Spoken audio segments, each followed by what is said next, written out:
என்னோட பார்வையில பொறுமையின்மை ஒரு இளைஞனுடைய அடையாளமும் கூட.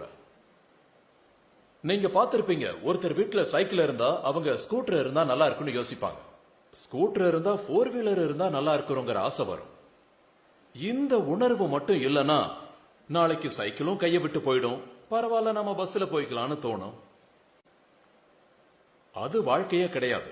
எனக்கு ரொம்ப சந்தோஷமா இருக்கு, இன்னைக்கு நம்ம நாட்டில் இருக்கிற 100 கோடி மக்களுடைய மனசுல ஒரு எதிர்பார்ப்பு, உற்சாகம், ஆசை, நம்பிக்கை இதெல்லாம் அப்படியே பொங்கி வெளியில வருது. இல்லனா ஒரு காலத்துல நாம நம்பிக்கை இல்லாம இருள்ல மூழ்கி போயிட்டோம். அட போங்கப்பா விடுங்க, இனிமே ஒன்னும் பண்ண முடியாது, நடக்கிறது நடக்கட்டும். எனக்கு ரொம்ப சந்தோஷமா இருக்கு, நான் அந்த சூழ்நிலையை மாத்தி இருக்கேன்.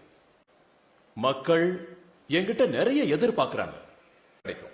இன்னைக்கு என்னோட அனுபவத்தில், அதாவது நான் குஜராத்ல முதலமைச்சரா இருந்தப்போ ஒருத்தங்க கிட்ட சிங்கிள் ரன் ரோடு இருந்தா உடனே என்ன முதலமைச்சர் ஐயா டபுள் ரோடு போடுங்கன்னு வாங்க.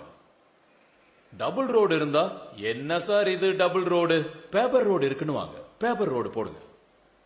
எனக்கு நல்லா ஞாபகம் இருக்கு, உச்சல் நீஜர் குஜராத்தோட கடைக்கோடி தாலுகாவா இருந்தது.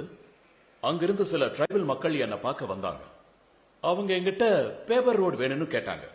நான் அவங்க கிட்ட உங்க இலாக்கால ஸ்கூட்டர்ல சுத்தி இருக்கேன், பஸ்ல வந்திருக்கேன், பல வருஷம் அந்த காடுகள்ல நான் வேலை பார்த்திருக்கேன், உங்க ஊர்ல தான் ரோடு இருக்கேன்னு சொன்னேன். அதுக்கு அவங்க, ரோடு இருக்கு சார், ஆனா நாங்க இப்போ வாழை வேளாண்மை பண்றோம், எங்க வாழைப்பழங்கள் எக்ஸ்போர்ட் ஆகுது, இந்த ரோட்ல நாங்க போகும்போது ட்ரக்ல வாழைப்பழங்கள் நசுங்கி போகுது, இதனால 20% எங்களுக்கு நஷ்டம் ஏற்படுது, எங்களுக்கு பேவர் ரோடு வேணும், அப்பதான் எங்க வாழைப்பழங்களுக்கு எந்த பாதிப்பும் ஏற்படாது. என் நாட்டுடைய டிரைபலுடைய மனசுல இது பிறக்கிறது, இந்த பொறுமையின்மை பிறக்கிறது. என்ன பொறுத்த வரைக்கும் இயற்கையாவே விதைக்கிற மாதிரி. அதனால நான் பொறுமையின்மையை தப்பா நினைக்க மாட்டேன்.